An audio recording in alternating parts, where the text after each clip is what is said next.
actually মই ফাৰ্ষ্টত কিবাই কৰিছিল বন্ধুৰ লগত কৰিছিল কাৰণ মোৰ আগত এক্সপিৰিয়েঞ্চ নাছিল তাৰ কাৰণে বন্ধুৰ লগত একেলগে কৰি তো বস্তুখিনি অলপ জানি ল'লোঁ আৰু কি শিকি ল'লোঁ তেখেতৰ পৰা আগত আমি 50 বিঘাহে কৰিছিল আমি 3জন বন্ধু মিলি পেলাই 50 বিঘা কৰিছিল আৰু এতিয়া মই নিজে মোৰ নিজৰ জমিন এতিয়া ইয়াত 50 বিঘাহে আছে আৰু বাদ বাকি যিমান আছে সেইটো মানে লিষ্টত লৈ কৰিছো আৰু কি 3 বছৰৰ কাৰণে লিষ্টত লৈছো পাৰ ইয়াৰ 2000 টকা কৰি তো এতিয়া টোটেল 200 বিঘা আছে আৰু ইয়াত বেলেগ কিমান লেবাৰ খাটি আছে প্ৰতিদিন ইয়াত কেতিয়াবা 50-60 মান হয় কেতিয়াবা ৰানিং তো 10-12 জন তো লাগেই দৈনিক হয় এই কলখিনি কত যায় আপোনাৰ এইটো বাংলাদেশ সাপ্লাই কৰি আছো এতিয়া মানে গুৱাহাটীতো যাব পাৰে কিন্তু বেছিভাগ বাংলাদেশত যায়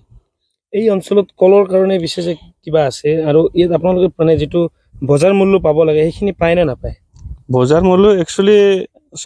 যদি আমাৰ ইয়াত এনেকৈ হৈ আছে বৰ্তমান মানে কল খেতি যদি কৰিব যায় মানে মাৰ্কেটতো কোনো কিবা নহয় অসুবিধা নহয় তথাপিও যদি নিজে সাপ্লাই কৰিব পাৰে ভাল মূল্যত বিকিব পাৰে আৰু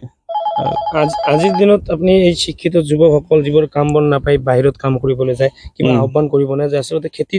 কৰিলেও মানুহ মানে কৰি খাব পাৰে নে খেতিটো অকল কল খেতি নহয় বহুত এনেকুৱা খেতি আছে সেইটো কৰিব পাৰে যেনবা অকল কল খেতি বুলি তো বেনিফিট হয় এটো নহয় বেলেগ খেতিটো বেনিফিট কৰো আমি তো যেনবা আগৰ পৰাই তো মই সৰু কালৰ পৰাই এই হৰিহ মাকৈ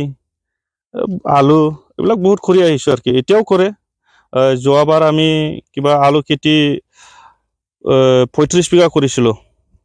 তো এটো আমি কিবা চিপছ কোম্পানীত সাপ্লাই দি দিছো ডাইৰেক্ট হয় গুৱাহাটীত আপোনাৰ আনে পঢ়াশুনা কিমান দূৰ দাদা তো গ্ৰেজুৱেট হয় চাকৰি বাকৰি মাথা মাৰা নাই আপুনি নাই মই সৰুৰ পৰাই মানে দেউতাই মোক মানা কৰিছে যে চাকৰি ল'ব নালাগে একচুৱেলি মোৰ দেউতা বিজনেছ লাইনত কাম কৰি অহা মানুহ তেখেতে এজন ভাল ফাৰ্মাৰ্ছ আছিল এতিয়া দেউতা নাই মানে ফাৰ্মাৰ্ছো হয় আৰু বিজনেছো কৰে এইটোই আৰু কি এতিয়া আপোনাৰ কল খেতিৰ বাহিৰে আৰু কি খেতি কৰে মই মাকৈ খেতি কৰো সৰিয়হ তাৰপিছত ধান এইটোতো থাকেই আৰু ইয়াৰ পৰা আলুৰ লগত যেনবা মিঠালাও দিছিলো আৰু কলৰ মাজে মাজে কিবা আছে নেকি কলৰ মাজে মাজে কলৰ মাজত দিয়া নাই বাউণ্ডাৰীতে কিবা লগাই থৈছে যে কিবা মহাগনি আফ্ৰিকান মহাগনি যেটো কয় এটো এটা ভাল গছ হয় এটো এটা মানে মই ভাবিছো মানে কিবা শিলিগুৰিত চাই আহিছিলো এইটো গছ 5 বছৰ আগত মই এজন বন্ধুৰ ঘৰত গৈছিল তো সৰু টাইমত এটা কিবা দেখা পাইছিল এটো মই সুধিলো এটো কি গাছ এটো কলে মানে আফ্ৰিকান মহাগনি তাৰপিছত নেক্সট এই কিবা বিহুৰ টাইমত এই বছৰৰ বিহুৰ টাইমত তেখেতৰ ঘৰত গলো মই মানে 5 বছৰতে এনেকুৱা ডাঙৰ হৈছে মানে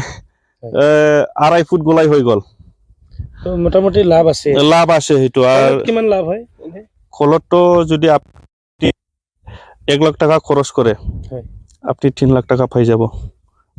জেনেৰেল খেতিৰ ওপৰত আপোনাৰ মানে পুৰা নিৰ্ভৰ কৰি আছে খেতিৰ ওপৰত নিৰ্ভৰ কৰে আৰু খেতি দি উন্নতি হৈ আছে আৰু কি কিমান বছৰৰ পৰা কৰি আছে মইতো এটো সৰু কালৰ পৰাই কৰি আছে একদম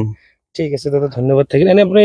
যদি বজাৰটো আপোনাৰ শ্ৰীৰামপুৰৰ ইফালে বা আপোনাৰ অসম বংগ সীমান্তত হয় লাভ হ'ব নে নহয় এটো হলতে বেছি ভাল আৰু এতিয়া মালবোৰ বাংলাদেশলৈ গৈ আছে হয় এতিয়া আমি নিজে কিবা কোল্ড ষ্টৰেজৰ কাৰণে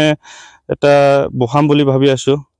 এটো কৰিম কয়েকদিন পাছত সৰকাৰৰ লগত নাই কিবা কথা বাৰ্তা হৈছে যেনবা এটো এটা স্কিম আন্ডাৰৰ এটা প্ৰজেক্ট আছে যে কোল্ড ষ্টৰেজৰ কাৰণে